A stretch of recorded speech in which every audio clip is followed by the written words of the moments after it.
Hi friends, அஸ்லாம் வலைக்கம். Day 1 of Ramadan. First நோம்போட இஃப்தார் ப்ரிப்பரேஷன். அன்றைக்கி வந்து ஒரு 2 o'clock இருக்கும். நான் கிச்சனுக்குள்ளே போகும்போது ஊற வைக்க வேண்டியதெல்லாம் ஊற வச்சலாம்னு சொல்லிட்டு எல்லா வருஷமே ஃபஸ்ட்டு நோம்புக்கு மட்டும் வீட்லேயே வந்து நோம்பு கஞ்சி ப்ரிப்பேர் பண்ணுவேன். அதே மாதிரி தான் இன்றைக்குமே வந்து நோம்பு கஞ்சிக்கான அரிசி பருப்பையும் ஊற வச்சுட்டு அப்படியே சப்ஜா சீட் பாதாம் பிசினையுமே ஊற வச்சாச்சு. வருஷத்துக்கு ஒருக்கா தான் பண்ணுறோம், அதனால் நல்லா ரிச்சாக மட்டன் கீமா போட்டு பண்ணிடலாம்னு சொல்லிட்டு மட்டன் கறி தான் வாங்கியிருந்தேன். நான் எப்பவுமே கொத்துக்கறியாக வாங்க மாட்டேன். நம்ம ஃபஸ்ட்டு நோம்புக்கு ஸ்பெஷலாக மட்டன் எடுப்போம் இல்லையா, அதுலேருந்து ஒரு 3 போன்லெஸ் பீஸை வந்து எடுத்து வச்சுருந்தேன். லாஸ்ட்டு மினி விளாக்லேயே பார்த்துருப்பீங்க, நான் கட் பண்ணி ஸ்டோர் பண்ணி வச்சுருந்தேன். நோம்பு கஞ்சிக்கான அரிசி பருப்பு ஊறுறதுக்கு ஒரு 1/2 hour அதுக்குள்ளே வந்து எல்லா வெஜிடபிள்ஸுமே கட் பண்ணி வச்சிடலான்னு. அதுவும் நான் ரெசிபி ஷூட் பண்ணிக்கிட்டு இருந்தேன் ருமேசா கிச்சனுக்காக. நோம்பு கஞ்சியோட ஃபுல் டீட்டெயில்டு ரெசிபி வந்து ருமேசா கிச்சனில் வரும். நான் டிஸ்கிரிப்ஷன் லிங்க் கொடுக்குறேன், போய் செக் பண்ணி பாருங்கள். இந்த வீடியோ ஃபஸ்ட்டு வருமா இல்லை அந்த ரெசிபி வீடியோ ஃபஸ்ட்டு வருமானு தெரியலை. ஏன்னா இவ்வளோ நாளாக ஷெடியூல் போட்டு வச்சுருந்தது தான் வீடியோவாக வந்துகிட்டு இருந்துச்சு. இப்போ நோம்பு டைம் இல்லையா, கொஞ்சம் பிஸியாக போயிட்டுறதுனால எடிட்டிங்லாம் கொஞ்சம் கஷ்டமாக இருக்குது. அதனால தான் first day of Ramadan mini vlog இப்போ போடுறேன்.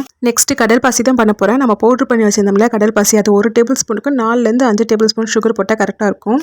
அன்றைக்கி வந்து தேங்காய் பால் கடல் பாசி தான் பண்ணியிருந்தேன். நோம்பு கஞ்சிக்கு 1 மூடி தேங்காய் பால் தான் தேவைப்படும். மீதி 1 மூடியை ஃப்ரிட்ஜில் வச்சு பழசாக யூஸ் பண்ணுறதுக்கு இந்த மாதிரி ஃப்ரெஷ்ஷாக பண்ணிடலான்னு தேங்காய் பால் கடல் பாசி தான் பண்ணியிருந்தேன். இந்த மாதிரி தான் நான் எப்போவுமே பிளான் பண்ணுவேன். தண்ணி பாலில் கடல் பாசி கரைஞ்சதும் கடைசியாக கட்டிப்பால் சேர்த்துட்டு ஸ்டவ் ஆஃப் பண்ணிடலாம், இல்லாட்டா தெரிஞ்ச மாதிரி ஆயிரும். அடுத்தது நன்னார் ஷர்பத் தான் பண்ண போகிறேன். இதுதான் எல்லா நோம்புக்குமே இருக்கும். இதுதான் கொஞ்சம் தாகமே தணிக்கும். அடுத்தது வாழைக்காய் பஜ்ஜி. நம்ம கடலை மிக்ஸ் ரெடி பண்ணி வச்சிருந்தோம் இல்லையா, அதில் 1 டேபிள் ஸ்பூன் அளவுக்கு இட்லி மாவு சேர்த்துட்டா நல்லா பஜ்ஜி வந்து உப்பி வரும். பஜ்ஜி போடும்போது மிக்ஸ் பண்ணி வச்சிருந்த மாவை ஒரு கிளாஸில் ஊற்றி அதுக்கப்புறமா வாழைக்காய் டிப் பண்ணி போடுங்க. இப்படி போடுறதுனால கீழேயும் சிந்தாது, வாழைக்காவுமே நல்லா மாவுல முங்கி கோட்டாகும். இஃப்தார் ஸ்பெஷலாக என்னென்ன இருந்துச்சு அப்படின்னு நம்ம டெய்லியுமே இஃப்தார் ஸ்பெஷல் ஷார்ட்ஸ் போட்டுட்ருக்கோம். அது மட்டும் இல்லாமல் ஷஹர் ஷார்ட்ஸுமே போட்டுட்ருக்கோம் ருமேசாஸ் கிச்சனில், போய் செக் பண்ணி பாருங்கள். அல்ஹம்துலில்லாஹ், அன்னைக்கு இஃப்தார் எங்களுக்கு சூப்பராக போச்சு. உங்களுக்கு எப்படி போச்சுன்னு கமெண்ட்ஸில் சொல்லுங்கள். அப்படியே நம்ம சேனலையும் சப்ஸ்கிரைப் பண்ணிடுங்க.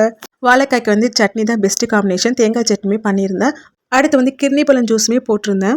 தேங்காய் பால் கடல் பாசியும் சூப்பராக செட் ஆகி வந்துருந்துச்சு. இந்த தேங்காய் பால் சேர்த்து பண்ணும்போது மட்டும்தான் லேயர் வந்து நேச்சுரலாக கிடைக்கும். இந்த கடல் பாசியை கண்டிப்பாக ட்ரை பண்ணுங்கள்.